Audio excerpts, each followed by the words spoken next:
system can really be great for emergencies, for example. And I'm not saying that the men and women that are in the medical industry are all bad. A lot of them are misinformed. They go to these universities and they're being indoctrinated themselves. But to fully understand how we got to where we're at today and just how corrupt and broken this medical system is, we have to go back in time over 100 years. You will see and you will find out that our current medical system is actually a Rockefeller creation. Now, the Rockefeller Foundations teamed up with the Carnegie Foundations, and they offered huge grants to open up the best medical schools all over the country. Now, the only stipulations that went along with these huge, generous grants and donations was the provision that only an allopathic-based curriculum be taught, and that some of their agents from the foundations were allowed to sit on the board of directors of these medical schools. Now, by having their own handpicked people placed, they were able to determine the curriculum. They were able to remove any kind of reference to any natural or herbal treatments. Now, fast forward to today. We live in such extremely toxic environments that it's no wonder that cancer rates are skyrocketing. Everything from our food, our water, our air, our work environments, our home environments, all extremely toxic. And the fascistic partnership between corporations and governments allows these companies to get away with murder, literally, all the while making record profits. Now, the medical system of today is not in the business of creating cures. They are in the business of creating customers and sucking every last dime out of them.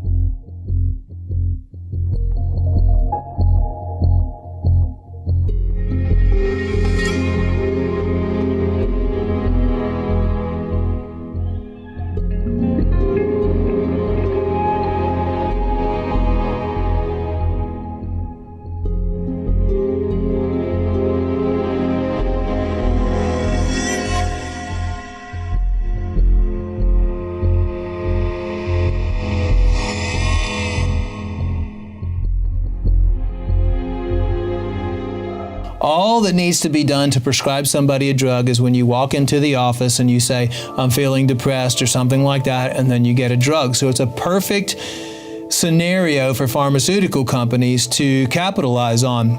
The current DSM has 374 mental disorders in there, 943 pages. What's disturbing, though, is they now have a DSM for 0 to 3, which means they're able to diagnose mental illness in children from 0 to 3. Age 0. Age 0 to 3. They want every single person in the United States and in the world on some sort of psychotropic drug. It's a $330 billion industry. The reason why they want to do it is they want to keep you dumbed down. They want to be able to seize everything from you or take away all your power, because it's been proven in court cases that if someone is labeled with mental illness, they're not capable to vote. The voting powers have been taken away from them. Their money has been taken away from them. All of their rights have been stripped from them because they've been classified with mental illness. Most teens, by the time they're 18, have gone through, from the time of 0 to 18, have gone through up to 12 mental illness screenings that go on their record forever. And 9 out of 10 kids are prescribed a drug after they take the teen screen. Psychiatric drugs now are killing an estimated 3,000 people every single month. So there's population control efforts there as well. They're putting fluoride in the water. They're poisoning the air we breathe. They're poisoning the food that we eat. They're poisoning the water that we drink. Everything that we're exposed to in our environment is poison.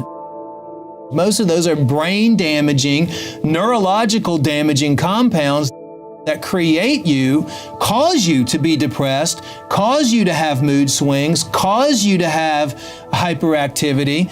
Then they give you these psychotropic drugs to try to balance it out, which just makes the problem even worse.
didn't get cancer overnight.